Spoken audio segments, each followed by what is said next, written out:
सब लोग म्यूट कर लें। श्रीमद् भागवत गीता अध्याय संख्या 13, श्लोक संख्या 8 से लेके 12 तक। थोड़ा लंबा प्रकरण है, ध्यान देंगे। श्लोक पढ़ूंगा 8 से लेके 12 तक, सारे के सारे एक साथ। अमानित्व अधम्मित्व अहिंसा क्षांति आर्जवम आचार्यम उपासनम शौचम स्थैर्यम विनिग्रह अत्यर्थेषु इंद्रियर्थेषु वैराग्यम अहंकार एव च जन्म मृत्यु जरा व्याधि दोषानुदर्शनम असक्ति अभिक्षणंग पुत्रदार ग्रह आदिषु नित्यम च समचितत्वम इष्ट अनिष्ट उपत्तिषु मयि च अन्य योगेन भक्ति अव्यभिचारिणी विभक्त देश सेविस्तुम अर्ति जन संसदि अध्यात्म ज्ञान नित्यत्वम तत्व ज्ञान अर्थ दर्शनम एतद् ज्ञानम इति प्रोक्तम अज्ञानम यत् अतः अन्यथा। इन शब्दों का अर्थ पढ़ता हूँ, ध्यान पूर्वक सुने। अमानित्वम विनम्रता, अंधपित्वम दम्भ विहीनता, अहिंसा अहिंसा, शांति सहनशीलता सहिष्णुता, आर्जवम सरलता, आचार्य उपासनम प्रमाणिक गुरु के पास जाना, शौचम पवित्रता, स्थैर्यम दृढ़ता, आत्म विनिग्रह आत्म संयम, इंद्रिय अर्थेषु इंद्रियों के मामले में वैराग्यम वैराग्य, अनअहंकार मिथ्याभिमान से रहित, एवं निश्चय ही च भी जन्म जन्म मृत्यु मृत्यु जरा बुढ़ापा व्याधि तथा रोग का, दुख दुख का, दोष बुराई, अनुदर्शनम देखते हुए, असक्ति बिना आसक्ति के, अनभिष्वंग बिना संगति के, पुत्र पुत्र दार स्त्री ग्रह आदिषु घर आदि में, नित्यम निरंतर, च भी समचितत्वम समभाव, इष्ट इच्छित अनिष्ट अवांछित, उपपतिषु प्राप्त करके, मई मुझ में, च भी अनन्य योगेन अनन्य भक्ति से, भक्ति भक्ति अव्याभिचारिणी बिना व्यवधान के, विविक्त एकांत देश स्थानों की, सेवित्वम आकांक्षा करते हुए, अर्ति है अनासक्त भाव से, जन संसदी सामान्य लोगों को, अध्यात्म आत्मा संबंधी ज्ञान ज्ञान में, नित्यत्वम शाश्वता तत्व ज्ञान सत्य के ज्ञान के, अर्थ हेतु दर्शनम दर्शन शास्त्र, एतत् यह सारा, ज्ञानम ज्ञान, इति इस प्रकार, प्रोक्तम घोषित, अज्ञानम अज्ञान, यतः जो, अतः इससे, अन्यथा अन्य इतर। इसका अनुवाद पढ़ता हूँ शिल बहुपाद द्वारा। विनम्रता, दंभहीनता, अहिंसा, सहिष्णुता, सरलता, प्रमाणिक गुरु के पास जाना, पवित्रता, स्थिरता, आत्मसंयम, इंद्र तृप्ति के विषयों का परित्याग, अहंकार का अभाव, जन्म मृत्यु वृद्धावस्था तथा रोग के दोषों की अनुभूति, वैराग्य, संतान, स्त्री, घर तथा अन्य वस्तुओं की ममता से मुक्ति, अच्छी तथा बुरी घटनाओं के प्रति समभाव, मेरे प्रति निरंतर अनन्य भक्ति, एकांत स्थान में रहने की इच्छा, जन समूह से बिलगाव, आत्म साक्षात्कार की महत्ता को स्वीकारना तथा परम सत्य की दार्शनिक खोज, इन सबको मैं ज्ञान घोषित करता हूँ। इनके अतिरिक्त जो भी है वो सब अज्ञान है। 20 तत्वों की चर्चा हुई है इसके अंदर, 20 टॉपिक्स डिस्कस किए गए हैं। हेलो भावेश, गुड इवनिंग भाई। हम लोग जो है तो कल पहला केस हम करेंगे ना, ये एक बच्चा है जिसकी ओपीडी प्रैक्टिस करनी है 11 साल का। तात्पर्य पढ़ते हैं शिल बहुपाद द्वारा। मुख्य बातें इसमें पढ़ूंगा और थोड़ा कोशिश करूंगा कि उनको हम लोग समझने का प्रयास करें। पहली बात यही है कि जो पिछले श्लोकों में चर्चा हुई थी भौतिक प्रकृति के बारे में, it is an interaction of 24 elements. इसमें पृथ्वी, जल, अग्नि, वायु, आकाश, 5 ये हैं, ये स्थूल तत्व हैं। मन, बुद्धि, अहंकार, ये सूक्ष्म तत्व हैं। 5 ज्ञान की इंद्रियां, कान है, आँख है, नाक है, जिह्वा में रस लेने की शक्ति है, और त्वचा। ये 5 जो है ज्ञान की इंद्रियां हैं। 5 कर्म की इंद्रियां, हाथ, पैर, जिह्वा में बोलने की शक्ति, उपस्थ और गुदा, और उसके ऊपर है प्रधान अर्थात प्रकृति के 3 गुण, सतोगुण, रजोगुण और तमोगुण। तो यहाँ जो है भगवान बताने की कोशिश कर रहे हैं,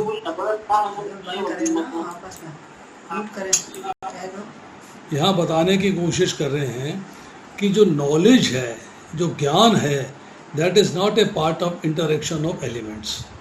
ये जो एलिमेंट्स का इंटरेक्शन हुआ है, जिसकी वजह से जो है भौतिक सृष्टि की रचना हुई है, ये नॉलेज इसका पार्ट नहीं है।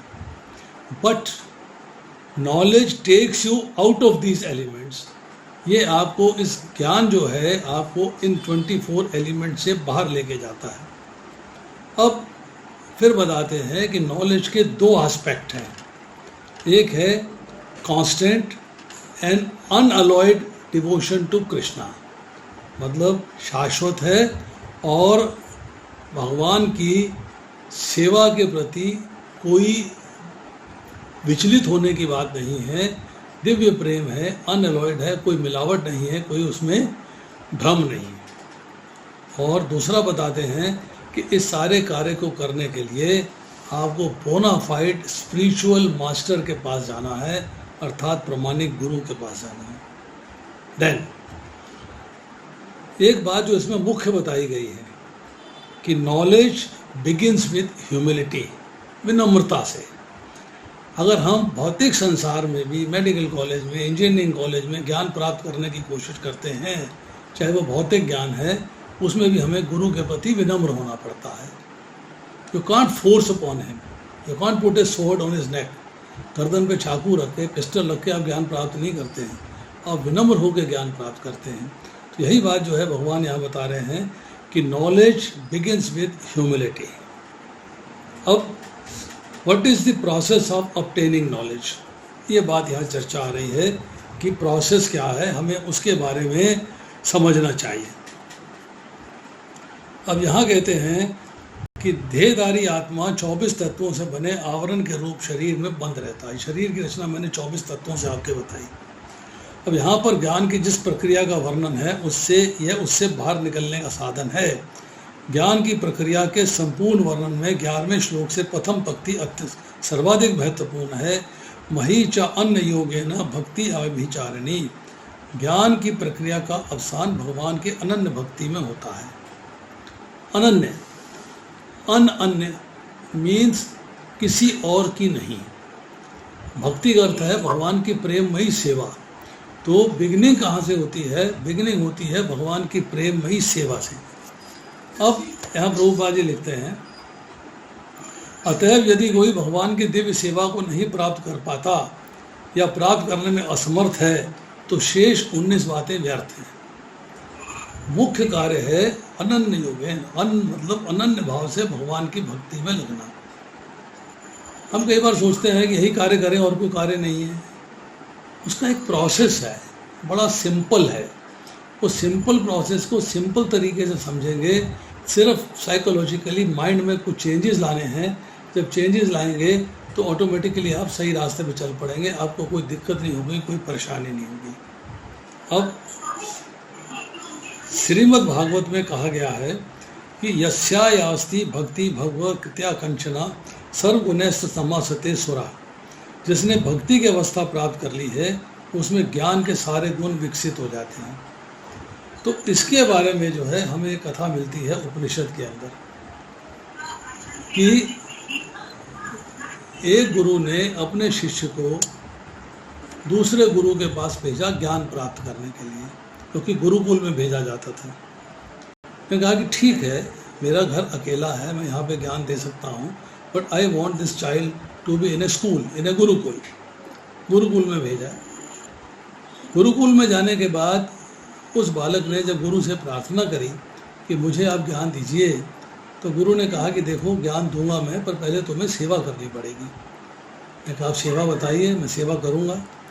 तो सेवा ये है कि मेरे पास ये 400 गाय हैं, ये 400 गाय, इसके अंदर सांड भी हैं, इनको ले जाओ जंगल में, जब ये 1000 पूरी हो जाए तब चले आना, तब मैं तुम्हें ज्ञान दूंगा।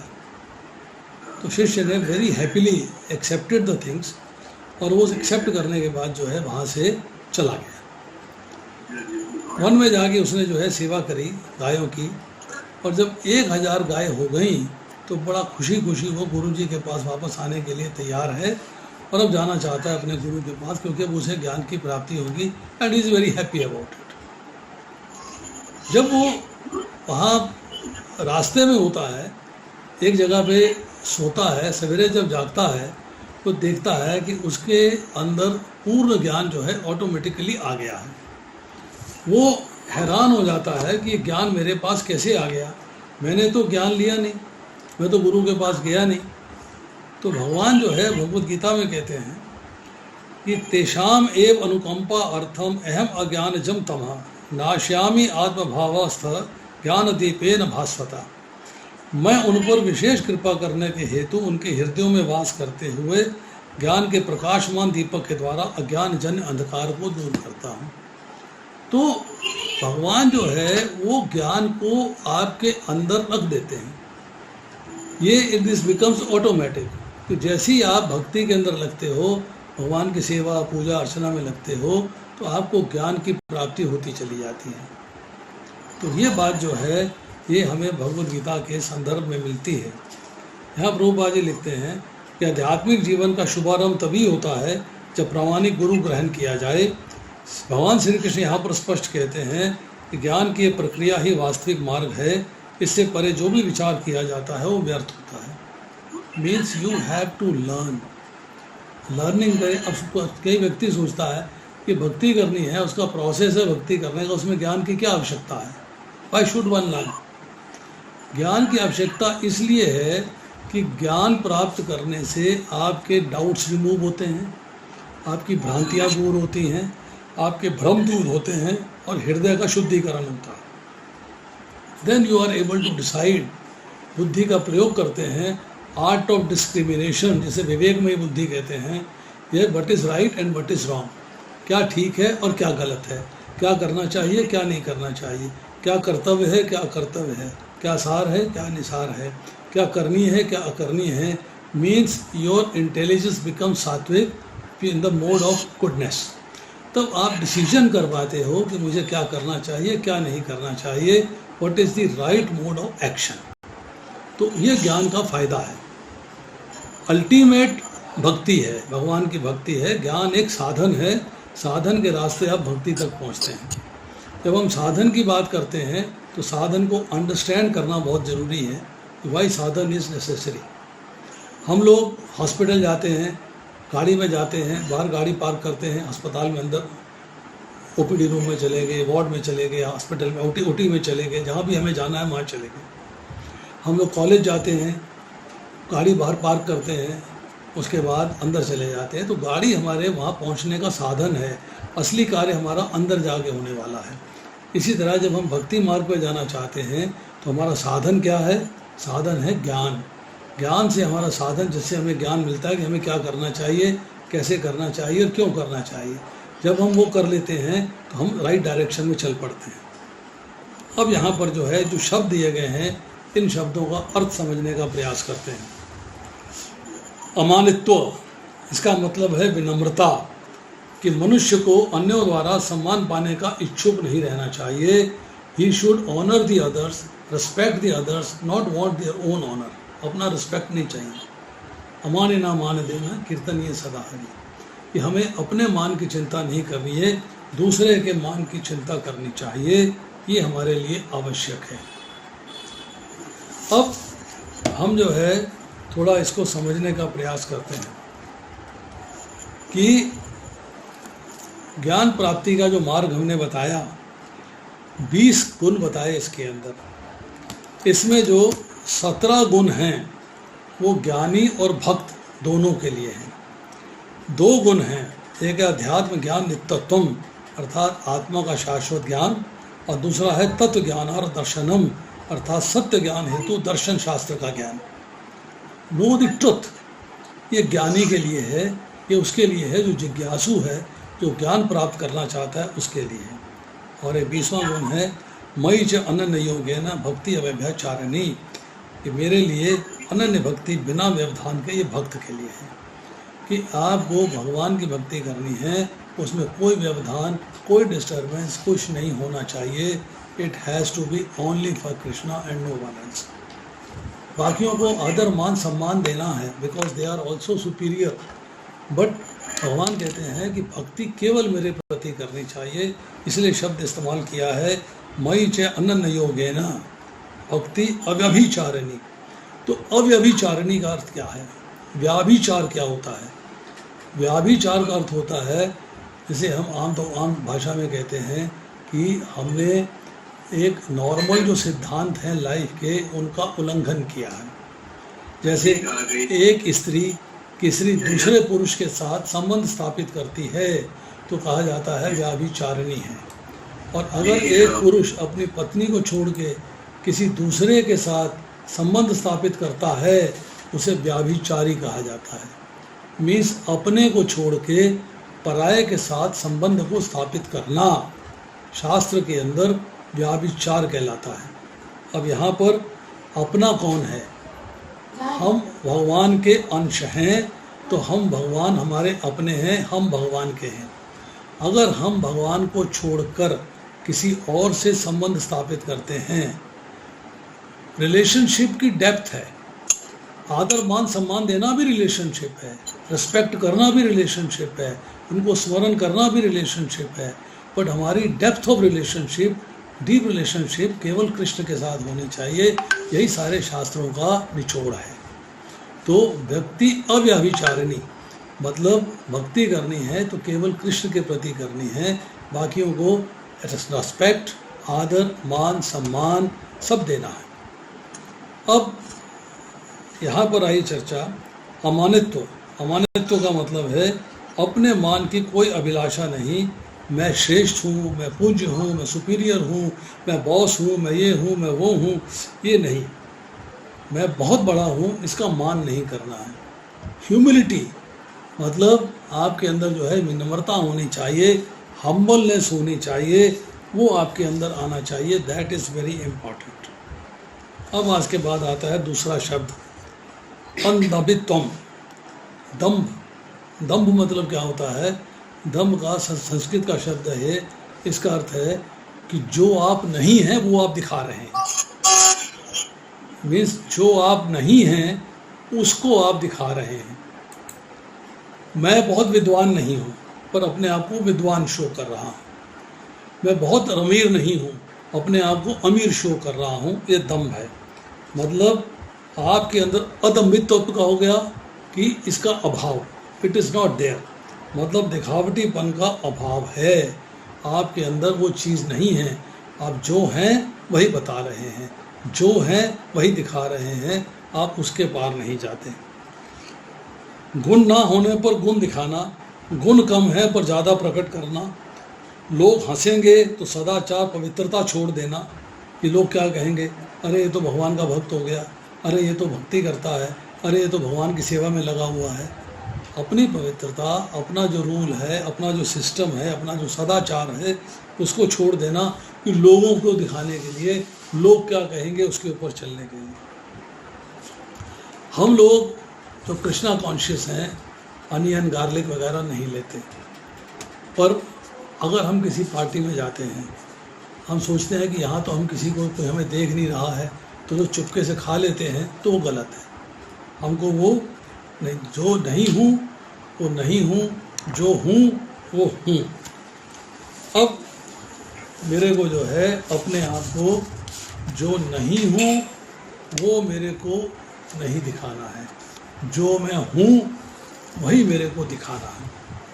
अब उसके बाद शब्द आती है आचार्योपासनम, आचार्य की उपासना करनी। मीन्स आचार्य को, महाभागवत को, गुरु को प्रणाम करना, उनका आदर सत्कार करना, उनके शरीर एवं मन को सुख पहुंचाना और उनके आदेश का पालन करना। एज इट इज़, जैसे वो कहते हैं उसका पालन करना। और हमने वो पालन किया है भौतिक संसार के अंदर कि जैसा उन्होंने पढ़ाया वैसा हमने पढ़ा, जैसा उन्होंने बताया वैसा हमने उसका पालन किया, हम डॉक्टर बन गए। नहीं पालन करते तो डॉक्टर ना बनते, अपनी मर्जी पर चलते तो पढ़ते ही नहीं। पढ़ने में मन किसका लगता है? किसी का नहीं लगता, छोड़ देता है व्यक्ति। इसके बाद शब्द आया है शौचम। शौचम का अर्थ ये है बाहरी और भीतर की शुद्धि। बाहरी शौच क्या है? आपने अपने आप को स्वच्छ रखना है।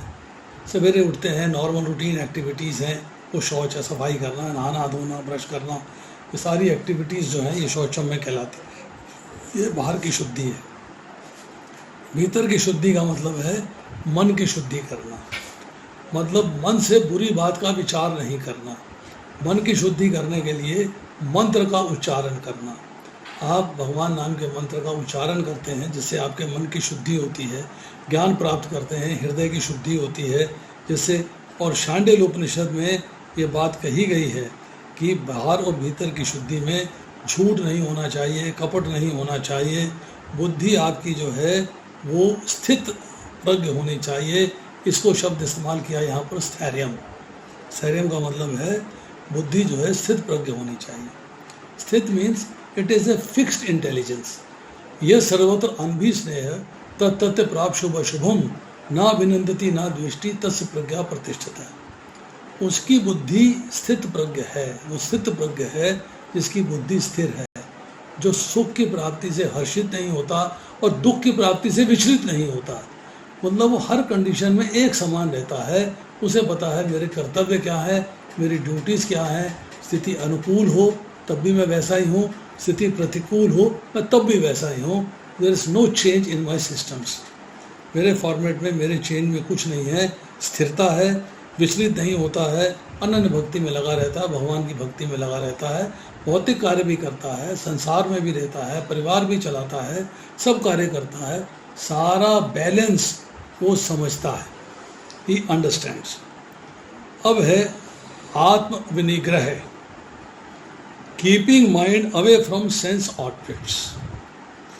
भगवान कहते हैं ध्यायतो विषयान पुंसा संग तेषोपजायते। जब आप इंद्र विषयों का चिंतन करते हो तो उसमें आसक्ति उत्पन्न हो जाती है। जब आसक्ति उत्पन्न होती है तो इच्छा होती है, इच्छा कामना हो जाती है, तो फिर आप कर्म करते हो। तो आपको ये देखना है कि मुझे आसक्ति किस में उत्पन्न करनी है। क्या भौतिक संसार के प्रति उत्पन्न करनी है या आध्यात्मिक संसार में उत्पन्न करनी है? आपकी आसक्ति किस में होनी चाहिए? Do you want to enjoy this material world और you want to stay in the material world but not enjoy it? भगवान भगवद गीता के 5वें अध्याय के 10वें श्लोक में बड़ी सुंदर बात कहते हैं कि आपको अपने मन को कैसे कंट्रोल करना है, कैसे रखना है। जिस तरह कीचड़ के अंदर कमल रहता है पर कमल का फूल कीचड़ से लिप्त नहीं होता, इन्वॉल्व नहीं होता, इनग्रॉस नहीं होता, इसी तरह आपको भौतिक संसार में रहते हुए, भौतिक संसार को इस्तेमाल करते हुए अपने जीवन यापन के लिए, अपने जीवन चलाने के लिए, परिवार चलाने के लिए, संसार चलाने के लिए उसमें लिप्त नहीं होना है। लिप्त आपको भगवान में होना है। तो ये एक थोड़ा सा डिफरेंस है। इसको थोड़ा सा माइंड लगा के समझने वाली बात है कि how do I understand it. अब इसमें जो है मन को वश में करना है। अब मन वश में 2 तरीके से होता है। एक होती है स्फुरना, एक होता है संकल्प। स्फुरना का मतलब ये है कि जैसे आप शीशे में अपने आप को देखते हैं, यू कैन वॉच इट, पर शीशे में आपकी फ़ोटो चिपकती नहीं है। आप हट जाएंगे, फ़ोटो भी हट जाएगी, आपका जो उसमें छाया आ रही थी, रूप आ रहा था, वो भी हट जाएगा।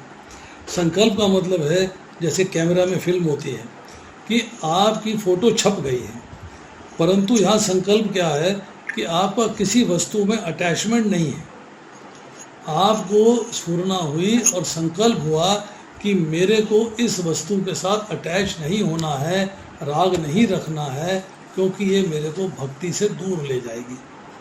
संसार में रहना है। मैं अभी आपको बताऊंगा कि संसार को छोड़ना नहीं है, संसार में रहना है, परंतु अपने पोजीशन को समझना है। जीवेरे स्वरूप कृष्णेर नित्य दास, मैं भगवान का दास हूँ। यही हम आरती गाते रहे बचपन के अंदर, मैं सेवक तू स्वामी, मैं सेवक तू स्वामी। हम सेवक हैं, भगवान स्वामी हैं। तुम्हारा कार्य क्या है? भगवान के आदेश का पालन करना। और भगवान तीसरे अध्याय के 31वें श्लोक में कहते हैं, जो व्यक्ति मेरे आदेश का श्रद्धापूर्वक होकर ईर्ष्या रहित होकर पालन करता है, वह कर्मों के बंधन से मुक्त होकर मेरे धाम में आ जाता है। ये धाम में आने का मार्ग जो है, इसको भी समझना पड़ेगा। भगवत गीता का जब हम सब समझेंगे तो समझेंगे कि भौतिक संसार क्या है, भगवत धाम क्या है, मैं कौन हूँ, मैं कहाँ से आया हूँ, मुझे कहाँ जाना है, भगवान कौन है, भगवान का नाम क्या है, भगवान के साथ मेरा संबंध क्या है, मुझे संबंध कैसे निभाना है, कर्म क्या है, कर्म का फल क्या है, कर्म का बंधन क्या है, उस फल से मुक्ति क्या है, मोक्ष क्या है, लिबरेशन क्या है, साल्वेशन क्या है, ये सारी बातें जो हैं, this is called self realisation. आपको अपने बारे में जानने की आवश्यकता है। अब आती है कि स्फुरना आती जाती रहती है, पर अभ्यास से वही स्फुरना संकल्प में बदल जाती है।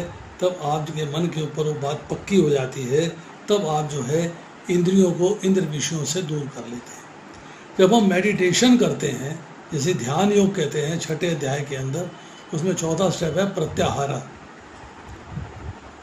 यम नियम प्राणायाम एवं प्रत्याहार। प्रत्याहार का मतलब होता है इंद्रियों को इंद्र विषयों से दूर करना।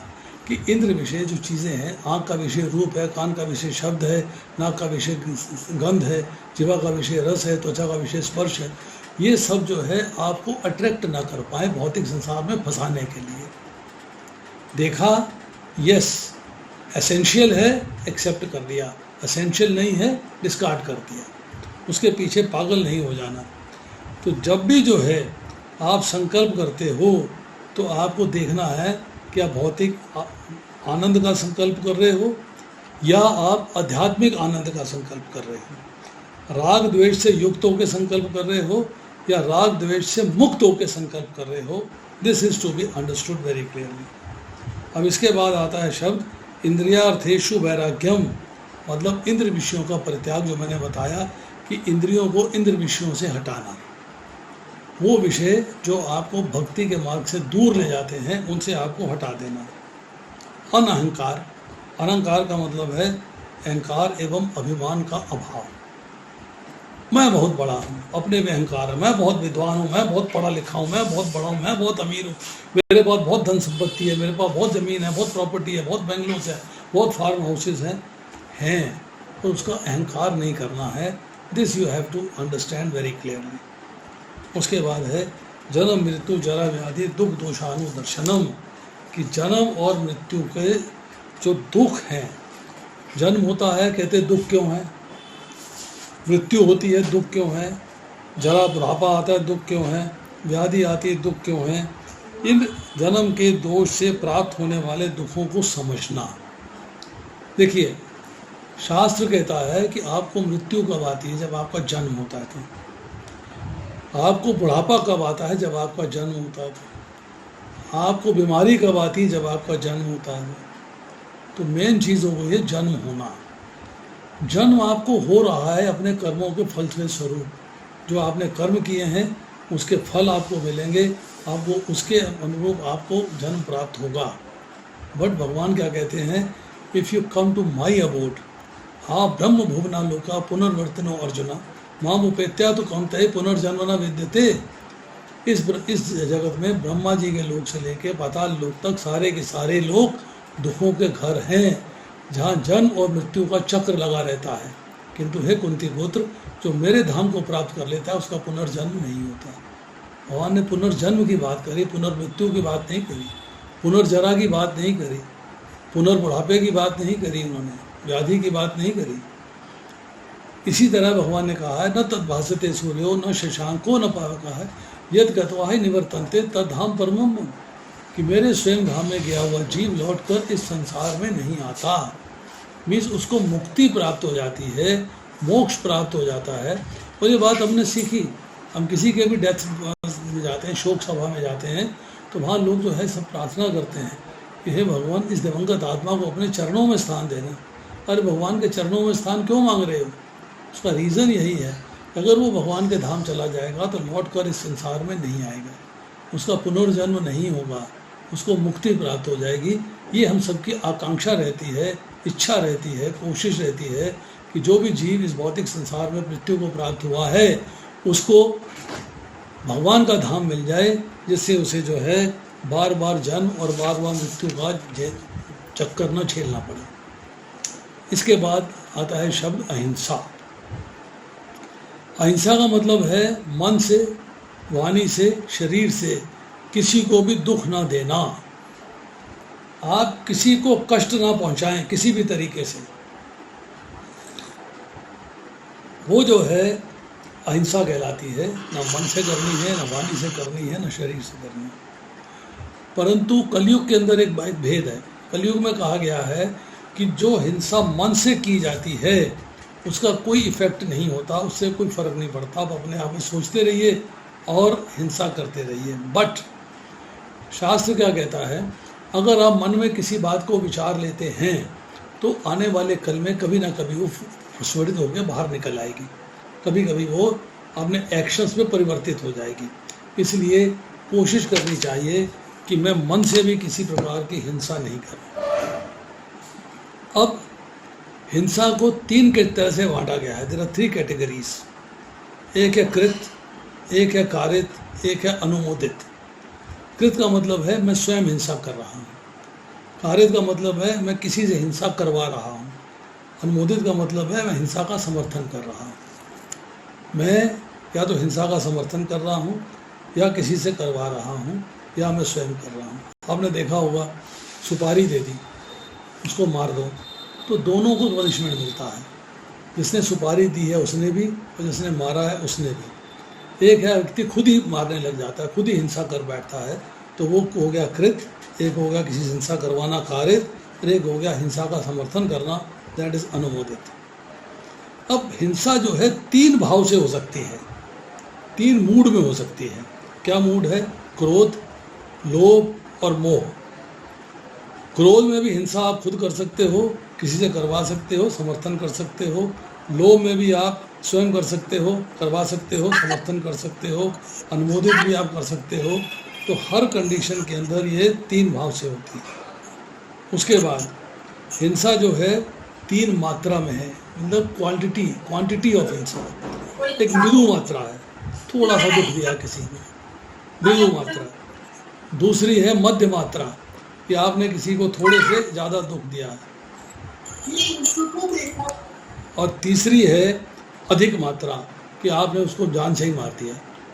आपने मन से बहुत हिंसा कर दी, वाणी से बहुत हिंसा कर दी, गाली गलौज ये वो सब कुछ, शरीर से भी हिंसा कर दी। आपने शरीर से भी करी, मन से भी करी, वाणी से भी करी। अब आपका इसके बाद आया शब्द आया, क्या है? आर्जवम। आर्जवम का मतलब होता है सरल। सरल मीन्स सीधापन। आप बिल्कुल साधारण सीधे, जिसे कहते हैं simple living and high thinking, बहुत ही साधारण जीवन बिताते हैं। शरीर की सरलता है, मन की सरलता है, वाणी की सरलता है, तीनों सरल हैं। शरीर की सरलता का मतलब है सादा रहन सहन, ऐंठ नहीं, अकड़ नहीं, शरीर में सजावट नहीं, चाल ढाल में सरलता है। मीन्स एवरीबडी सेज बड़ा सीधा आदमी है। मन की सरलता क्या है? छल नहीं है, कपट नहीं है, ईर्ष्या नहीं है, द्वेष नहीं है, निष्कपटता है, दया है, सौम्यता है। You are very soft spoken, आप हर मामले में अच्छे हैं। और वाणी की सरलता क्या है? किसी पे व्यंग नहीं करना है, निंदा नहीं करनी है, चुगली नहीं करनी है, अपमानजनक शब्द इस्तेमाल नहीं करने हैं। आपने जो भी बोलना है सरल होना चाहिए, प्रिय होना चाहिए, हितकारक होना चाहिए। मीन्स दूसरे का फ़ायदा ही हो, हित ही हो, उससे किसी की बुराई नहीं होनी चाहिए।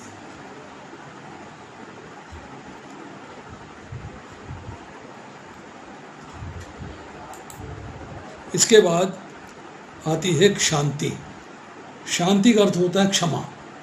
क्षमा मीन्स कि आपने सह लिया और दूसरे को क्षमा कर दिया। अब क्षमा की भी 2 वैरायटी है, एक है हल्की और दूसरी है भारी, मतलब एक है कम और एक है ज़्यादा। एक है असली क्षमा, एक है मजबूरी की क्षमा। मजबूरी की क्षमा क्या है? एक कमज़ोर आदमी है, उसके प्रति एक मतलब सक्षम आदमी ने अपराध कर दिया। अब कमज़ोर आदमी उससे कुछ कह नहीं सकता, सह गया और उसको क्षमा कर दिया। पर एक आदमी है जो दंड दे सकता है, जो सज़ा दे सकता है, जो रेसिप्रोकेट कर सकता है, उसके प्रति अपराध हो गया किसी कमज़ोर व्यक्ति के द्वारा, तो उसने जो है उसे क्षमा कर दिया। दंड देने की शक्ति होने के बावजूद वो उसे क्षमा कर रहा है, वो थोड़ा सा अच्छी क्षमा है। एक मजबूरी की क्षमा है, एक अच्छी क्षमा है। तो अपना सामर्थ्य होते हुए भी अपराध वाले को दंड नहीं देना, बदला नहीं लेना, और दूसरे से भी या भगवान से भी दंड देने की प्रार्थना नहीं करना, एक शांति कहलाती है। किसी ने हमें दुख दिया है, दुख तो स्वरूप तक पहुंचता नहीं, शरीर को ही मिलता है, तो क्षमा का भाव आ जाता है। जैसे कि हम कहते हैं कि दांतों से जीभ कट जाती है, पर हम दांतों को तो दंड नहीं देते, कट गया कोई बात नहीं, वो मेरी गलती रही होगी, मैंने गलती से खाना ठीक से नहीं खाया, मैं ठीक से नहीं बोल पाया, मेरी जीभ कट गई है, तो उसमें दंड का भाव नहीं है। इसके बाद शब्द आता है असक्ति। असक्ति का अर्थ क्या है? असक्ति का मतलब है कि संसार से प्रियता, सुख की इच्छा की कामना नहीं है। संसार में रहते हुए जो मुझे उपलब्ध हो रहा है मेरे कर्मों के फल के स्वरूप, उसको स्वीकार कर लेना और कोई सुख प्राप्ति की कामना नहीं करना। Lack of affection for sons and family. संसार में रहना है, पुत्र है, पत्नी है, परिवार है, उसके साथ रहना है, ना द्वेष करना है, ना ओवर अफेक्शन दिखाना है, न्यूट्रल रहना है, नॉर्मल रहना है। अफेक्शन आपका भगवान के साथ होना चाहिए। उसके बाद शब्द है अनभिसंग पुत्र दाह ग्रह दिशु, कि आपका पुत्र, स्त्री, घर, धन, जमीन, पशु के साथ जो माना हुआ घनिष्ठ संबंध है, मोह है, आसक्ति है, ममता है, जिसके कारण आपके शरीर पर असर पड़ता है, उसको आपने न्यूट्रल तरीके से एक्सेप्ट करना है, उसमें इन्वॉल्व नहीं हो जाना है, एनक्रॉस नहीं हो जाना है। उनके साथ संबंध रखना है, संबंध को निभाना है, बिल्कुल जो ज़रूरी कार्य हैं वो करने हैं, जो आवश्यक है, अति आवश्यक है, उनका पालन करना है, उसको छोड़ना नहीं है, परंतु उन्हीं में इन्वॉल्व नहीं हो जाना है, बाकी सब चीज़ें छोड़ देनी है, ऐसा नहीं होना चाहिए। उसमें आपको सुख उनको पहुंचाना है, वो आपको सुख पहुंचाएं, आप उनको सुख पहुंचाएं, पर आप सुख लेने का उद्देश्य एम ना रखें। मिल रहा है बहुत अच्छा है, नहीं मिल रहा है कोई प्रॉब्लम नहीं है, आपकी अनवांटेड आशा नहीं होनी चाहिए। एक न्यूट्रल तरीके से रहना है, न्यूट्रल तरीके से, मेरा परिवार है, मुझे इसको चलाना है, मेरा परिवार है, मेरे को इसमें रहना है, मेरा परिवार है, मुझे संबंध निभाना है। पर भगवान के साथ संबंध को भूल के परिवार के साथ संबंध में इन्वॉल्व कर लेना अपने आप को, वो नहीं होना चाहिए। तालमेल बनाना है दोनों में, परिवार में भी और भगवान के साथ भी, क्योंकि भगवान के साथ हमारा संबंध है, क्योंकि हम उन्हीं के अंश हैं। ममय वंश है जीव लोक है, जीव भूत सनातनी, मन शिष्टान इंद्रियानी प्रकृष्टानी कर्षति, कि मेरा भगवान के साथ एक नेचुरल संबंध है। वो नेचुरल संबंध है क्या? कि मैं उनका अंश हूँ, मुझे उस अंश को भी निभाना है। परिवार मेरा अंश है, मुझे उस अंश को भी निभाना है। तो मुझे एक ऐसा तालमेल बनाना पड़ेगा कि दोनों के साथ, भौतिक संसार के साथ भी, मटेरियल वर्ल्ड, एंड आध्यात्मिक संसार के साथ भी, स्पिरिचुअल वर्ल्ड, दोनों के साथ बैलेंस बना के रखना है। That is the art of learning how to maintain relationship between two. दोनों में संबंध कैसे निभाना है, ये मेरे को आर्ट सीखनी है, ये मेरे को आना चाहिए। उसके बाद समचित तत्व, मन आपका समान रूप से सबके प्रति रहना चाहिए। मन के अनुकूल हो परिस्थिति या प्रतिकूल हो परिस्थिति, दोनों सिचुएशंस में कोई राग नहीं, कोई हर्ष नहीं, कोई उद्वेग नहीं, विकार नहीं, किसी भी तरीके से विचलित नहीं होना, डिस्टर्ब नहीं रहना है। Without Joy and without depression in favourable circumstances और अनफेवरेबल सर्कमस्टांसेस, दोनों कंडीशंस में एक समान रहना। जो मैंने पहले कहा, यह सर्वत्र अन्वी स्नेह तत्त प्राप्त शुभम ना विनंदती ना द्वेष्टि तस् प्रज्ञा प्रतिष्ठता। स्थित प्रज्ञ रहना है, बुद्धि को स्थिर करना है, क्योंकि आपको सुख की प्राप्ति से हर्षित नहीं होना है और दुख की प्राप्ति से घृणा नहीं करनी है। स्थिति अनुकूल हो तो भी वैसा ही हूँ और प्रतिकूल हो तो भी वैसा ही हूँ। अनन्य योगेन अव्यभिचारिणी, ये मैं आपसे चर्चा कर चुका हूँ। बिना व्यवधान के अनन्य भक्ति करनी है।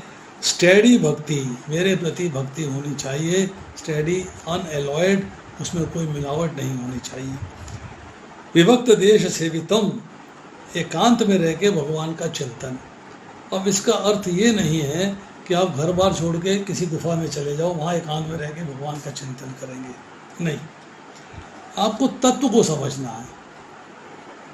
जब भजन का टाइम है तब भजन करना है, सेवा का टाइम है सेवा करना है, सुनने का टाइम है सुनना है, तब कोई दूसरी डिस्टर्बेंस ना हो, ये अंदेशा होना चाहिए, इसको सेटल कर लेना है।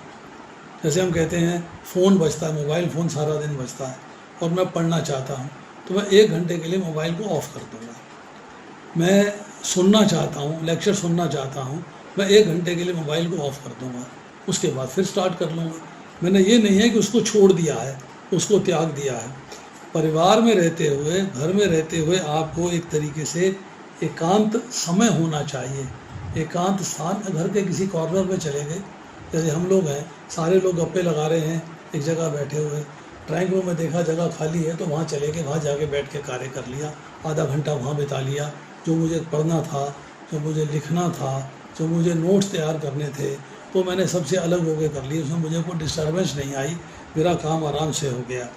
तो भजन करना है, सेल्फ स्टडी करनी है, तत्व को समझना है। वास्तविक काम क्या है कि उस वक्त no body, no senses, no mind, no intelligence, no ego, only soul. ऐसा कहते हैं कि जब आप भगवान के बारे में लिखते हैं या किसी के बारे में भी लिखते हैं, तब आप उसका स्मरण करते हैं कि मुझे लिखना क्या है। So that is the best thing to remember somebody. अगर मैं भगवान को स्मरण करना चाहता हूँ तो भगवान के बारे में लिखूँ।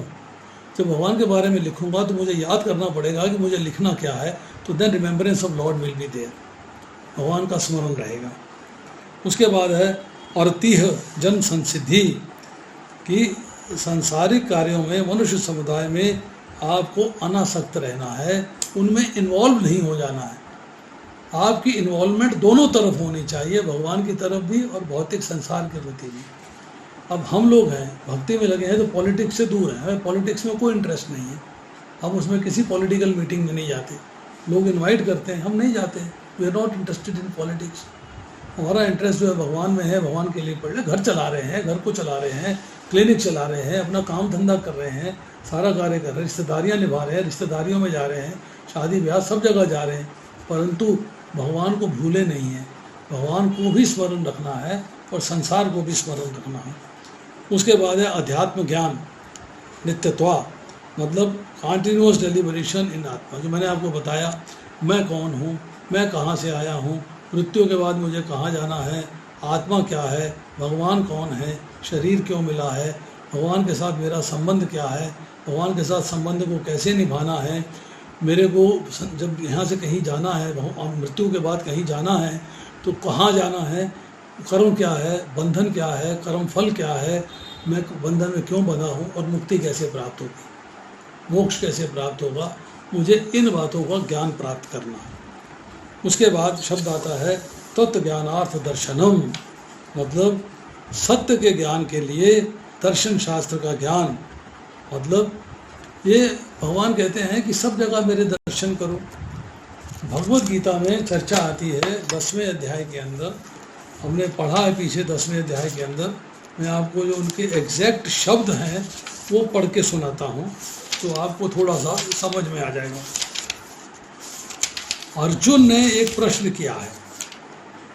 अर्जुन ने कहा है कि हे कृष्ण, हे परम योगी, मैं किस तरह आपका निरंतर चिंतन करूं और आपको कैसे जानूं। हे भगवान, आपका स्मरण किन किन रूपों में किया जाए। Means how do I remember you always, मैं निरंतर चिंतन कैसे करूं, आपको कैसे जानूं। फिर अर्जुन ने उसके बाद प्रश्न को कंटिन्यू किया है, कहा हे जनार्दन, आप पुनः विस्तार से अपने ऐश्वर्य और योग शक्ति का वर्णन करें। आपके विषय में सुनकर कभी तृप्त नहीं होता, अब नेवर सेटिस्फाइड, क्योंकि जितना आपके विषय में सुनता हूँ उतना ही आपके शब्द अमृत को चखना चाहता हूँ। ये अर्जुन का प्रश्न है। अब भगवान क्या कहते हैं कि अब मैं तुम्हें अपने मुख्य वैभव युक्त रूपों का वर्णन करूँगा, क्योंकि हे अर्जुन, मेरा ऐश्वर्य असीम है। माई ऑपुलेंसेज आर अनलिमिटेड। तुम जिस चीज़ को देखोगे उसमें मेरी उपस्थिति जानो। You see anything, you think that I am in that. मैं समस्त जीवों के हृदयों में स्थित परमात्मा हूँ, मैं ही समस्त जीवों का आदि मध्य और अंत हूँ। फिर उसके बाद भगवान ने अपनी 82 विभूतियाँ बताई हैं। कुछ विभूतियाँ भगवान ने 7वें अध्याय में चर्चा करी थी, कुछ विभूतियों की चर्चा 9वें अध्याय में करी थी। अभी इस अध्याय में कह रहे हैं, मैं आदित्यों में विष्णु हूँ, प्रकाशों में तेजस्वी सूर्य हूँ, मर्तों में मारीची हूँ, नक्षत्रों में चंद्रमा हूँ, वेदों में सामवेद हूँ, देवों में स्वर्ग का राजा इंद्र हूँ, इंद्रियों में मन हूँ, समस्त जीवों में जीवनी शक्ति चेतना हूँ, समस्त रुद्रों में शिव हूँ, यक्षों तथा राक्षसों में संपत्ति का देवता कुबेर हूँ, वस्तुओं में अग्नि हूँ, समस्त पर्वतों में मेरु हूँ, समस्त पुरोहित मुझे मुख्य पुरोहित बृहस्पति जानो, मैं समस्त सेना नायकों में कार्तिकेय हूँ, मैं समस्त जलाशयों में समुद्र हूँ, मैं मनुष्यों में ध्रुव हूँ, पानी में दिव्य ओंकार हूँ, समस्त जगहों में पवित्र नाम का कीर्तन जप, समस्त अक्षरों में हिमालय। मतलब भगवान ने अपनी 82 विभूतियाँ बताई हैं और ये कहा है कि आप जिस भी वस्तु को देखो उसमें मेरी उपस्थिति जानो तो तुम मेरा निरंतर चिंतन कर पाओगे। तो मुझे आध्यात्मिक जीवन में भी जीना है और मुझे भौतिक जीवन में भी जीना है। तो भगवान ने यहाँ पर जो है ज्ञान की बातें बता दी कि ज्ञान क्या है। अब प्रभुपाद लिखते हैं कि कृष्ण नाम की विधि अत्यंत सरल है, वेरी इजी। पहला क्या बताया? कीर्तन, हरे कृष्णा कृष्णा कृष्णा हरे हरे, हरे राम राम राम हरे हरे। आपने जप किया, भगवान के नाम का स्मरण कर लिया। दूसरा, कृष्ण को अर्पित भोग को स्वीकार करना और उनका भोग भगवान ने स्वीकार कर लिया है, आपने प्रसाद के रूप में उस उच्चिष्ट को खाना है। तीसरा, भगवद गीता और भागवत जैसे ग्रंथों को पढ़ना और सुनना। और चौथा, अर्च विग्रह की पूजा। तो 4 हैं। इसमें अगर हम दिन में थोड़ा सा समय इसमें व्यतीत कर लेते हैं, थोड़ा समय लगा लेते हैं, तो हमारा भगवान के साथ जो संबंध है उसको निभाने में हम कुछ सफल हो जाते हैं। ये कार्य जो है प्रभुपाद ने हमें बताए और ये कार्य प्रत्येक व्यक्ति को करने चाहिए। अब प्रभुपाद लिखते हैं कि सुख और दुख भौतिक जीवन को दूषित करने वाले हैं, मनुष्य को चाहिए इन्हें सहना सीखे। तो भगवान दूसरे अध्याय के 14वें श्लोक में कहते हैं, मात्र स्पर्शात कौन्तेय शीत उष्ण सुख दुग्धा आगम अपायनी अनित्या तांत तिक्षुम भारत। कि सुख और दुख सर्दी और गर्मी के आने जाने के समान ही सीमित और क्षण भंगुर हैं। मतलब जैसे सुख है वो आता है और दुख है वो भी आता है, सुख चला जाता है, दुख भी चला जाता है। तो हे कुंती पुत्र, सुख तथा दुख का क्षणिक उदय और कालक्रम उनका अंतर्धान होना सर्दी तथा गर्मी की ऋतुओं के आने जाने के समान है। हे भरतवंशी, ये इंद्रिय बोध से उत्पन्न होते हैं। मनुष्य को चाहिए कि अविचल भाव से उन्हें सहन करना सीखे। मीन्स आपको अनुकूल परिस्थितियाँ भी आती हैं और प्रतिकूल भी, सिचुएशंस फेवरेबल भी आती हैं, सिचुएशंस अनफेवरेबल भी आती हैं। दोनों सिचुएशंस के अंदर आपको एक समान रहना है, स्थित प्रज्ञ रहना है। यह सर्वत्र अनभिष्ट ने जो मैंने चर्चा करी कि आपको उस हिसाब से रहना है जिससे कि आपके अंदर कोई डिस्टर्बेंस नहीं आए, किसी प्रकार का चेंज नहीं आए, आप न्यूट्रल रहें एकदम। आप जब न्यूट्रल रहेंगे तो आप जो है सही डायरेक्शन पे चलेंगे, सीधे रास्ते चलेंगे, आपको किसी किस्म की कोई परेशानी नहीं होगी। इसी तरह जो है भगवान ने कहा, तानि सर्वाणि संयम्य युक्त आसीत मत्परः वशे यश इंद्रियाणि तस्य प्रज्ञा प्रतिष्ठिता। जो अपनी इंद्रियों को पूर्णतः वश में करके अंदर सामन करता है, चेतना को मुझ में स्थिर करता है, वो मनुष्य स्थिर बुद्धि कहलाता है। तो आपको एक इंटेलिजेंस को फिक्स करना है, आपकी बुद्धि जो है स्थिर होनी चाहिए। आपको पता होना चाहिए कि मुझे भौतिक संसार में रहते हुए आध्यात्मिक संसार का अनुशीलन करना है और मुझे दोनों संसारों को चलाना है, परिवार भी चलाना है, घर बार भी चलाना है, जॉब भी चलाना है और भगवान की भक्ति में भी लगना है। दोनों कार्यों में मुझे तालमेल बनाना चाहिए। वो यहाँ भगवान ने जो है कहा कि मैं इसको ज्ञान घोषित करता हूँ, क्योंकि मेरे जो मैंने ज्ञान दिया है वो यही है कि बाकी सारी चीज़ें जो है वो अज्ञान है और ये जो मैं 20 गुण बता रहा हूँ ये सब के सब ज्ञान हैं। इस बात को समझ लेना है। इन 20 गुणों के अंदर हमको अपने अंदर उतारने हैं, हमने उनका पालन करना है, उनके साथ में जोड़ के चलना है, उनके साथ जीवन बिताना है। हरे कृष्णा। श्रील प्रभुपाद की जय। किसी का कोई प्रश्न है तो पूछ सकता है। हरे कृष्णा। यस रोमिल माता जी, पूछिए। तो मुझे इसमें एक चीज है, जैसे कि एक तो भगवान ने बोला है कि मुझ में मन कैसे लगाना है, उसका तो उन्होंने आंसर दे दिया। हर चीज में मुझे देखो, ज्ञान लो किस किस चीज में मैं हूँ, और उन सब चीजों का स्मरण करो। मतलब घर में रह के, परिवार में रह के आप संभव आप भगवान को स्मरण कर पाएंगे। दूसरा इंस्ट्रक्शन है टॉलरेट करो। अब ये टॉलरेट करें कैसे? करना है, पता है करना है, बहुत सारी चीजें करना है, हमें सरल रहना है। और पर ये इसका आंसर क्या है? कैसे?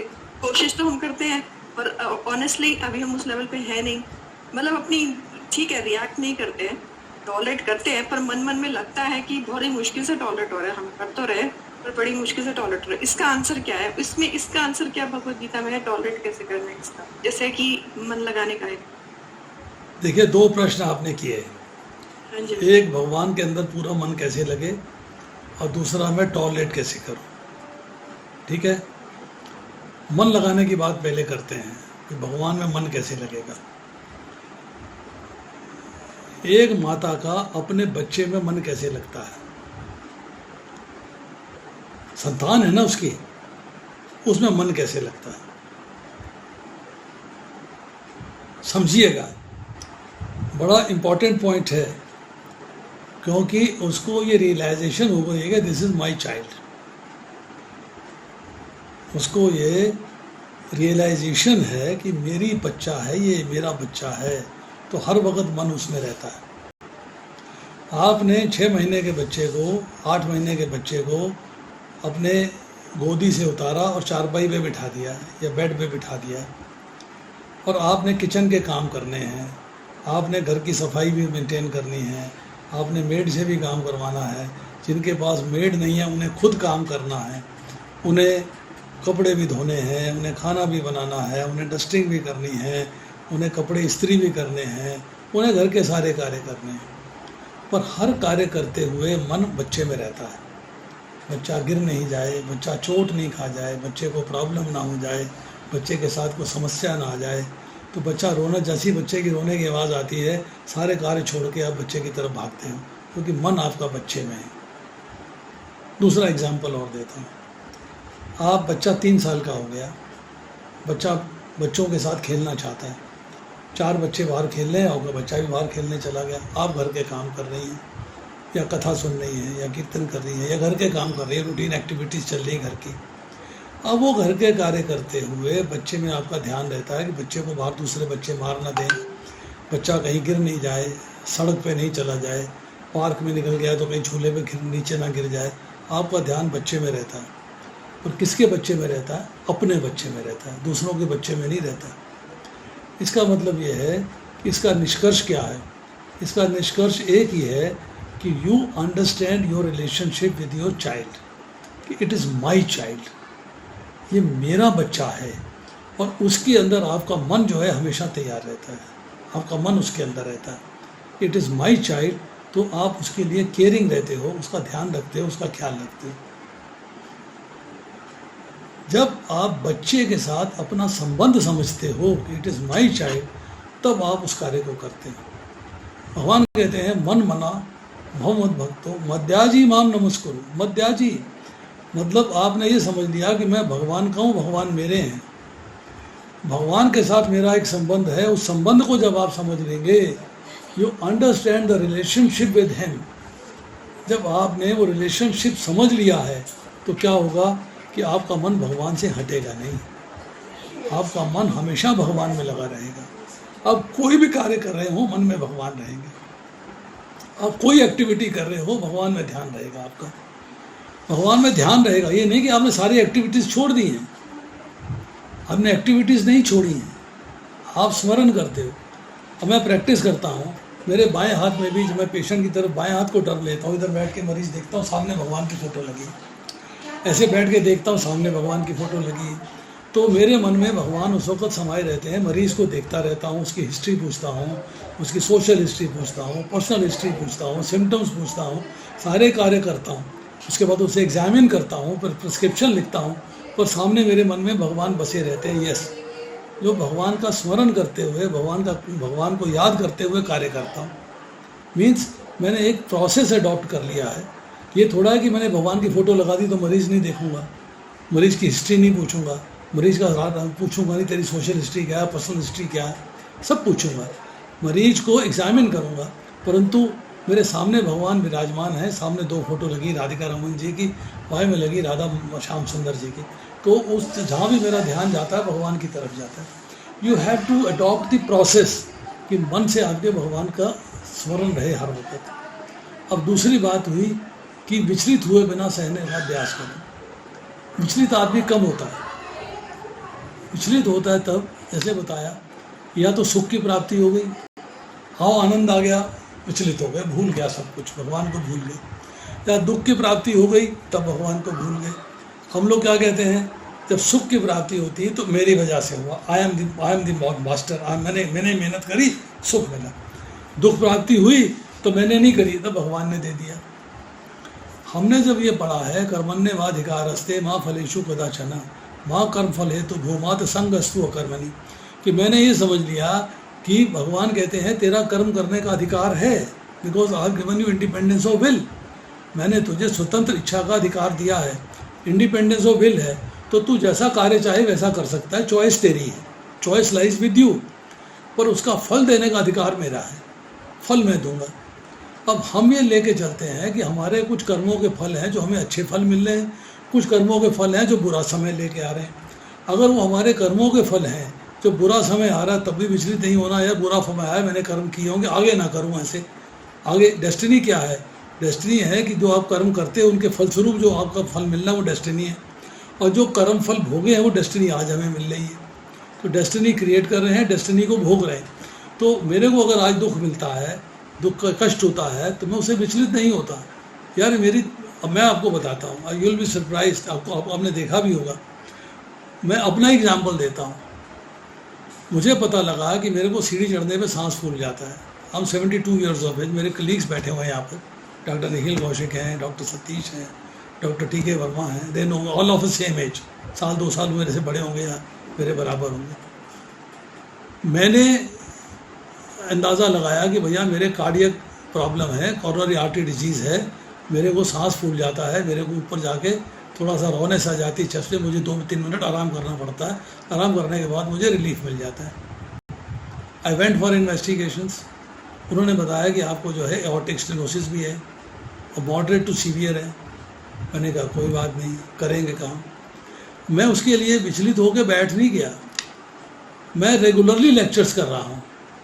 12 तारीख को मेरी स्टेंटिंग हुई है, मैंने 11 तारीख को भी 3 लेक्चर दिए ऑनलाइन, मैंने 10 तारीख को भी 3 लेक्चर ऑन दिए। मैं तो उदास होकर बैठ जाता, हाय हाय, अरे मेरे हार्ट में प्रॉब्लम आ गई, ओए होए मैं तो मर गया, हाय मेरा क्या होगा, हाय नहीं, मैंने कुछ नहीं किया। मैंने मैसेज पास कर दिया, फ्रेंड्स को मैसेज पास किया, दे प्रे फॉर मी, डिवोटीज़ को मैसेज पास किया, दे प्रे फॉर मी। मेरे आपको किसी भी लेक्चर के अंदर उदासी नहीं मिली होगी, पर आज भी मेरा एक स्टंट डल गया है। 12 तारीख को डला है, आज 31 तारीख हुई है, 18 दिन हुए हैं, एंड प्लस मेरा अभी एओर्टिक स्टेनोसिस का ट्रीटमेंट ड्यू है।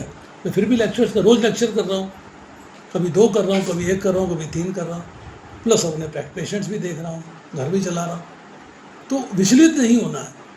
ये आपको कब होगा, ग्रेजुअली जब आप भगवत गीता पढ़ोगे, भगवत गीता सुनोगे, भगवत गीता समझोगे, जब आप अपने कर्म मीमांसा जिस दिन समझ में आ गई, शास्त्र का एक बहुत बड़ा अंग है कर्म मीमांसा, means philosophy of Karma philosophy, जिस दिन आप समझ जाओगे उस दिन आपके अंदर से विचलित होने की प्रथा छूट जाएगी। फिर विचलित नहीं होंगे यार, फिर आप डिस्टर्ब नहीं होंगे, क्योंकि now you realise it is a part and parcel of your life at the moment.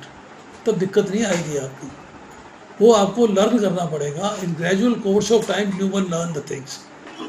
मन को पक्का करना पड़ेगा, यस भाई मेरे कर्मों का फल है, मुझे भोगना, मुझे चिंता क्या है, why should I bother about it. और किसी का प्रश्न हो कोई?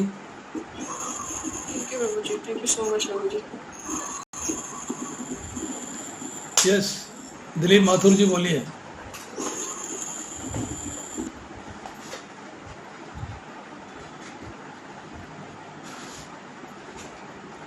Anyone else? नेहा माता जी पानीपत से कोई प्रश्न है आपका?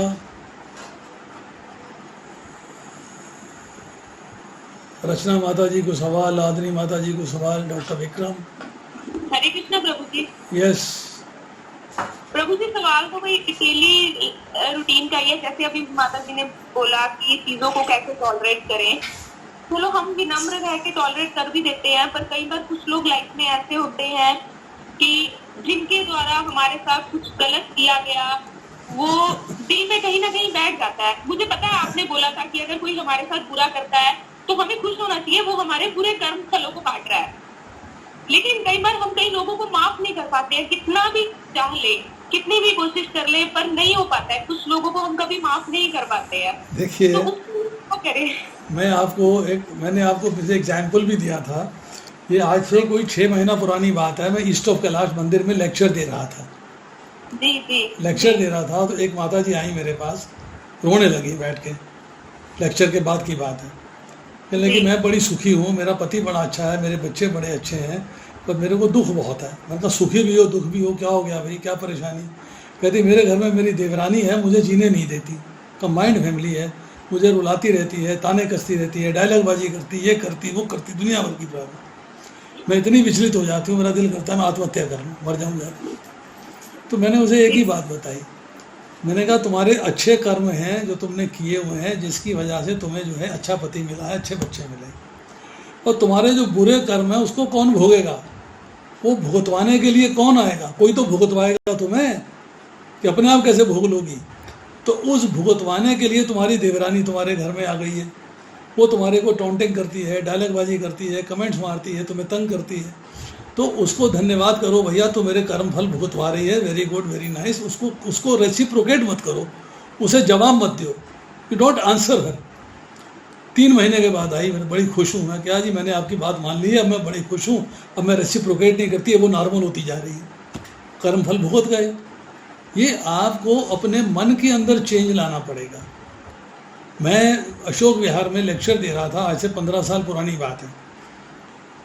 एक घर की जो स्वामिनी है उसने सवाल किया कि आप कहते हो भगवत गीता में हर प्रश्न का उत्तर है, अरे सास बहू के झगड़े का उत्तर है कहीं? आप बताइए, हर प्रश्न का उत्तर होना चाहिए। मैंने कहा हाँ जी बिल्कुल है। बोले कहीं तो सास लिखी नहीं, तो कहीं बहू लिखी नहीं। मैंने कहा नहीं लिखी है तो इनडायरेक्ट है। बोले कैसे है? मैंने कहा सुनिए। मैंने कहा 2 दोस्त हैं, 2 मित्र हैं, गांव के अंदर रहते हैं, और आपस में उनकी दुश्मनी हो गई। अब दुश्मनी होने के बाद जो थोड़ा स्ट्रेंथ था, जो पावरफुल था, उसने कहा मैं इस आदमी को आज मार दूंगा। और वो मारने के लिए मशाल लेके, मिट्टी का तेल लेके झोपड़ी जलाने के लिए गया। झोपड़ी के पास पहुंचा तो देखा कि बाहर एक शूज़ रखे हुए हैं, वो उसके मित्र के हैं। अरे ये इसका भी मित्र है, ये मेरा भी मित्र है, अगर मैं झोपड़ी जलाऊंगा तो मेरे मित्र को भी कष्ट पहुंचेगा, तो मैं झोपड़ी को नहीं जलाऊं, वो वापस आ जाता है। भगवान कहते हैं मैं प्रत्येक प्राणी के हृदय में विराजमान हूँ, सुहृद सर्वभूता नाम। मैं प्रत्येक प्राणी का सुहृद हूँ, उसका मित्र हूँ, हितैषी मित्र हूँ। और वो भगवान जो मित्र हैं, अगर वो आपकी बहू के हृदय में हैं और आप अपनी बहू को कमेंट कर रही हो, बहू के ऊपर डायलॉगबाजी कर रही हो, ताने कस रही हो, उसको डांट रही हो, डबट रही हो, इसका मतलब है आप उसके हृदय में बैठे भगवान को भी कष्ट पहुंचा रही है। और अगर बहू आपको रेसिप्रोकेट करती है, आपको कष्ट करती है, आपको तकलीफ देती है, आपके प्रति अपराध करती है, तो आपके हृदय में जो भगवान बैठे हैं उसके प्रति भी अपराध कर रही है। तो जिस दिन ये फील आ जाएगा कि भगवान मेरे हृदय में भी बैठे हैं और भगवान आपके हृदय में बैठे हैं, उस दिन आप कमेंट करना बंद कर दोगे, आप सोचना बंद कर दोगे उल्टा सीधा उसके बारे में, तो आपकी मित्रता हो जाएगी, आप जो अच्छा भाव बन जाएगा एक दूसरे के प्रति, झगड़ा खत्म हो जाएगा। सिर्फ फील करना है कि कृष्णा इज प्रेजेंट, भगवान आपके प्रत्येक प्राणी के हृदय। भगवान कहते हैं 7वें अध्याय में, भगवान कहते हैं हर जगह, 18वें अध्याय में कहते हैं, 7वें अध्याय में कहते हैं कि मैं प्रत्येक प्राणी के हृदय में विराजमान हूँ। 11वें अध्याय में कहते हैं मैं प्रत्येक प्राणी के हृदय में विराजमान हूँ। जब भगवान प्रत्येक प्राणी के हृदय में हैं तो हमें भगवान की रिस्पेक्ट करनी चाहिए। हम उनकी रिस्पेक्ट करते हैं तो हम किसी के प्रति अपराध करेंगे ही नहीं, हम क्यों बोलेंगे? तो इसीलिए आप जो है विचलित नहीं होंगे। आप जो है जो चीज़ें आपके भाग्य में लिखी हैं वो आपको उसको मिलेंगी, अनायास मिलेंगी। आपको भगवान से प्रार्थना करने की ज़रूरत क्या है? जो भाग्य में है वही तो मिलना है। अगर मेरे भाग्य के अंदर हेलीकॉप्टर नहीं है तो मैं कहूँ मेरी छत पे भगवान हेलीकॉप्टर भेज दो, भगवान दे थोड़ा देंगे मेरे को, मुझे वही मिलेगा जो मेरे भाग्य में है, तो अनायास मिलेगा, उसको मांगने की ज़रूरत नहीं है, वो मिलना ही है, नेचुरल है। पिता ने पुत्र को पढ़ाना है, वो नेचुरली पढ़ाना है, उस पर पैसा खर्च करना है, पुत्र को मांगने की आवश्यकता नहीं है कि पिताजी मेरी पढ़ाई की फीस दे दो, उसको ऑटोमेटिकली देनी है, बिकॉज वो उसका कर्तव्य है, उसकी ड्यूटी है, उसका पार्ट एंड पार्सल है, उसके लिए उसने कार्य करना। इसलिए हम लोग जो है बिल्कुल इस मामले में निश्चिंत होकर चलें कि भगवान के साथ हमारा संबंध है उसको समझें और संबंध को कैसे निभाना है उसको जानें। Doctor Vikram, you want to ask something? Hare Krishna. Hare Krishna प्रभु।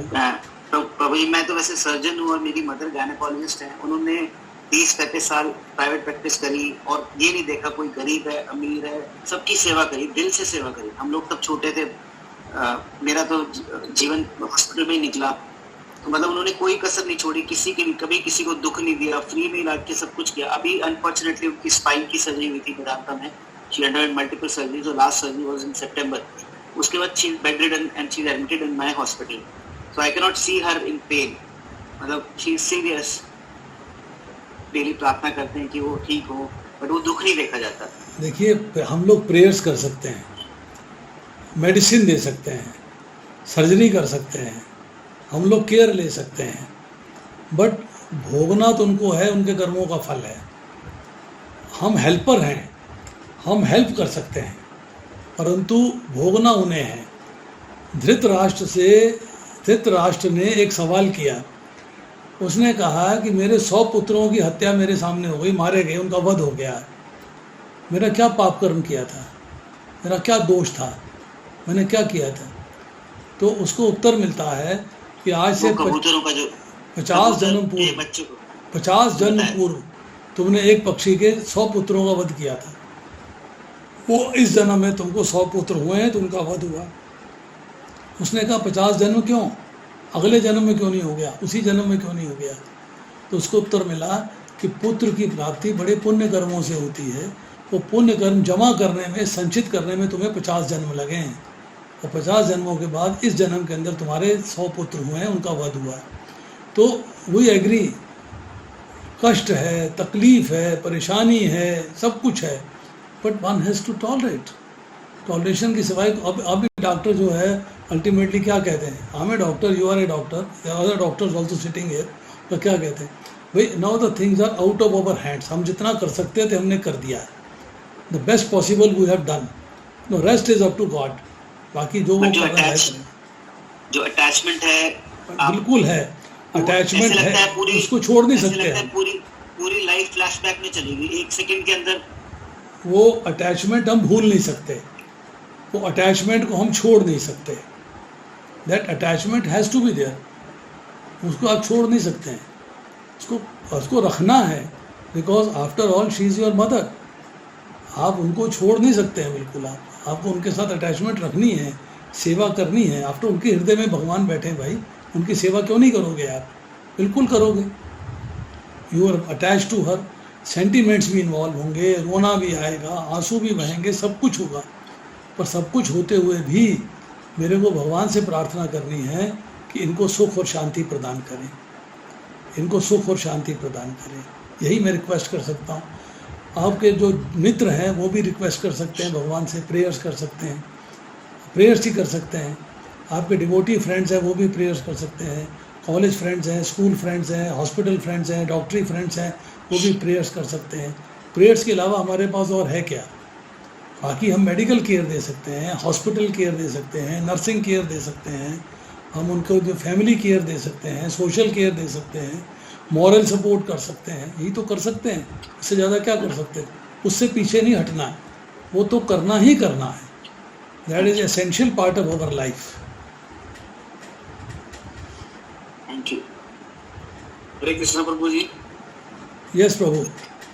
अगर आपकी आज्ञा हो तो मैं इसमें एक लाइन जोड़ सकता हूँ? बोलो बोलो, अवश्य, श्योर। तो जो डॉक्टर साहब का क्वेश्चन था प्रभु जी, मैंने भी आप जैसे ज्ञानी से ये बात कहा था, तो उन्होंने मेरे को कितना अच्छा जवाब दिया था। उन्होंने क्या कहा था, मैंने यही कहा था कि जो अच्छे आदमी है वो ज़्यादा, जो अच्छे कर्म करता है वो ज़्यादा परेशान होता है सृष्टि के अंदर, अक्सर देखने में आया है, और जो गंदे आदमी होते हैं वो बड़े खोलते खोलते हैं। ऐसा क्यों है? तो उन्होंने मेरे को ये बताया, जो अच्छा इंसान होता है, जो आपने बताया, ये कर्मों का ही खेल है। लेकिन क्या होता है कि उस परमात्मा को एक जन्म के अंदर, इस जन्म के अंदर उसके सारे पाप या पुण्य जो खत्म करने हैं, और जब उसके बाद अपने पास एंट्री लेनी है तो जितने उसके आगे कर्मों के जो उसने काटने हैं ना, प्रभु क्या करते हैं, वो इसी कर्म के अंदर उसको धीरे धीरे करके सभी चीजों को खत्म कराने की कोशिश करते हैं। इसीलिए हमें अक्सर वो आदमी दुखी लगता है, क्योंकि उसके कई जन्मों का हिसाब किताब है, वो उनको इसी जन्म में कराने की कोशिश करते हैं, इसीलिए वो कष्टों से ज्यादा दिखाई देते हैं। मैं आपको यहाँ पर जो है दो शब्द हैं, एक है दया और एक है कृपा। इन दोनों का भेद बताता हूँ। हम लोग दया और कृपा को सेम मीनिंग में यूज़ करते हैं, सेम जगह पे यूज़ करते हैं। दया भी वही इस्तेमाल करते हैं, कृपा भी वही इस्तेमाल करते हैं, but there is a difference. आप किसी गरीब आदमी को देखते हो, वो असमर्थ है, हाथ टूटा हुआ है, पैर टूटा हुआ है, पैरालाइज्ड है, ये है वो है, गरीब आदमी है, धन नहीं है, पैसा नहीं है उसके पास, आपको उस पर दया आ जाती है। पहले करुणा जागृत होती है, कंपैशन होता है, फिर आपको दया आ जाती है। आप उसको सामान दे देते हो, खाना दे देते हो, कपड़े दे देते हो, कंबल दे देते हो, सामान दे देते हो, मतलब आपने उस पर दया करी। दया करी मतलब वो सुखपूर्वक रह सके इसी संसार में। भगवान जब आप पे दया करते हैं तो आपको इस संसार में सुखपूर्वक रहने की सुविधाएं उपलब्ध करा देते हैं। यस, आपको परिस्थितियां अनुकूल कर देते हैं कि सो दैट आप इस संसार में आनंद से रह सको, भौतिक संसार का आनंद ले सको। अब भगवान कहते हैं कि जब मैं किसी पे कृपा करता हूँ, कृपा करके मैं उसका जो है हौले हौले उसको रियलाइज़ कराता हूँ दुख दे के, कि अब तेरे को मेरे धाम वापस आना है, मेरा स्मरण करना है। इसलिए कबीर साहब ने कहा है, दुख में स्मरण सब करे, सुख में करे ना कोई, जो सुख में स्मरण करे दुख काहे को होए। जो दुख में सब स्मरण करते हैं, तो भगवान का स्मरण करना है, उसके लिए भगवान आपको दुख देते हैं। भगवान का आपको दुख देना भगवान की कृपा है आप पे कि आपको अपने धाम ले जाना चाहते हैं। अब दुख मिलेगा तो स्मरण करेंगे, स्मरण करेंगे तो भगवान आएंगे। कुंती महारानी श्रीमद् भागवतम के पहले स्कंद के अंदर ये कहती हैं, हे भगवान मैं चाहती हूँ, हे कृष्ण मैं चाहती हूँ आप मुझे दुख दें बारंबार, मुझ में विपदाएँ बार बार आएँ, क्योंकि जब विपदाएँ आती हैं तो आपका स्मरण होता है, जब आपका स्मरण होता है तो आप आते हो। जब आप पे विपदाएँ आती हैं, आप पे दुख आते हैं, आप पे परेशानियाँ आती हैं, तो भगवान का स्मरण होता है। जब भगवान का स्मरण होता है तो भगवान आते हैं, मतलब आपको अपने धाम लेके जाते हैं। आपके भगवान धाम में जाने का, मुक्ति प्राप्त करने का, मोक्ष प्राप्त करने का रास्ता खुल जाता है। You get that chance. ये एक एडवांटेज मिल जाती है, इस बात को समझना आवश्यक है। और बताइए। ये प्रभु और अच्छा।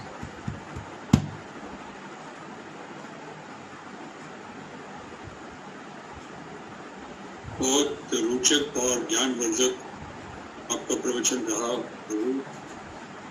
बहुत बहुत धन्यवाद इस अवसर के लिए, और आशा है आगामी समय में और प्रवचन में ऐसे आगे बहुत बहुत साधुवाद। Thank you Nikhil, thank you. ये डॉक्टर निखिल कौशिक हैं, ये मेरे क्लास फेलो हैं, मेरे बैचमेट हैं, मेरे मित्र हैं, और आज ये इंग्लैंड में है, ये सेटल्ड, इंग्लैंड से इस क्लास में क्लास अटेंड कर रहे हैं।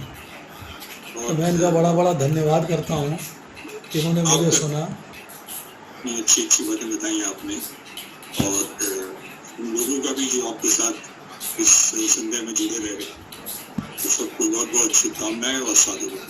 Thank you Nikhil Prabhu, thank you very much.